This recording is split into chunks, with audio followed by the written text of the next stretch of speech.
Hello friend, this is our another blog, mini blog actually. তো আজকে আমরা সকাল সকাল রেডি হয়ে সবাই মিলে বেরিয়ে পড়েছিলাম। তো কোথায় বেরিয়ে পড়েছিলাম একটু ক্লু দিই। আমাদের একটা মানসী পুজো ছিল।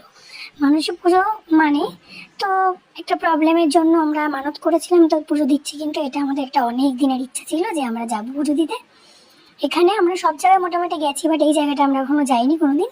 তো সেই জন্যই তো এটা আমার দিদি, এটা ভাই, এটাও আমার ভাই, ও এটা হচ্ছে আমার বড় মা, এটা হচ্ছে দিদির ছেলে পুচকুটা,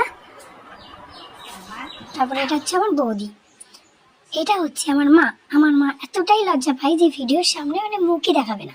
তো তার জন্য আমার মনটা খারাপ হয়ে গেল। তো তারপরে আমরা চলতে শুরু করলাম রাস্তায়। তো আমরা নিজেরা এখান থেকে গাড়ি বুক করে সবাই মিলে যাচ্ছিলাম।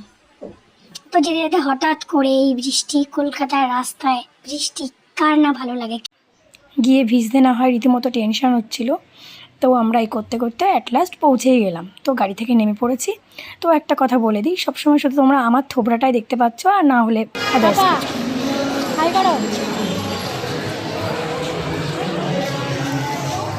আসলে আমার ক্যামেরাম্যান সেইভাবে নেই, তো যার কারণে আমি নিজের ভিডিও নিজেই করি। তো ওই জন্য হয় আমার থোবড়া, না হলে আদার্স সব কিছু দেখতে পাও। তো এটা একটু মানিয়ে নিও। তো এখান থেকে আমরা ঠাকুরের প্রসাদ নিয়ে নিলাম, ও সঙ্গে এখান থেকে নিলাম ফুলের মালা, ফুল। তো তোমরা কি বুঝতে পারছো আমি কোথায় এসছি? তো এটা হচ্ছে কলকাতার কালীঘাট। তো কালীঘাটে আমরা পুজো দিতে এসেছি। আমার জামাইবাবুর একটা মানুষ ছিল, তো তার জন্য আমরা এসেছিলাম কালীঘাটে মায়ের পুজো দিতে। তো আমার ভাইয়ের এটা প্রিয় ব্যাগটা নিয়ে ও যাচ্ছে। সঙ্গে আছে আমার আরেক ভাই যে পদ্ম ফুলটা ফোটাচ্ছে। আর এখানে আছে অনেক দোকান, সুন্দর সুন্দর মায়ের পুজোর জিনিস সামগ্রী পাওয়া যায়।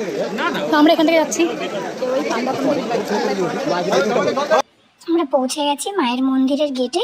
তো এখান থেকে মাকে নমস্কার করে আমরা গেট দিয়ে ভেতরে ঢুকে পড়লাম। তো ভেতরে ঢুকে প্রথমে সাইড বাই সাইড সব কিছু দেখিয়ে নিচ্ছিলাম। সব সাইডে জিনিসগুলো, খুবই ভিড় ছিল আর বৃষ্টিও পড়ছিল, যার জন্য সমস্ত কিছু ভালো করে দেখানো সম্ভব হচ্ছিল না আমার পক্ষে।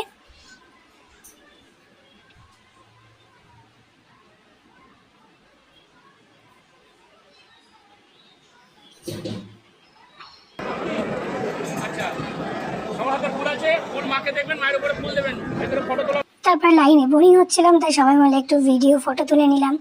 তারপরে আমরা চলে আসলাম মন্দিরের মেইন গেটের মুখে। তো এখানে একটুখানি ঢং করে নিলাম অল্প করে।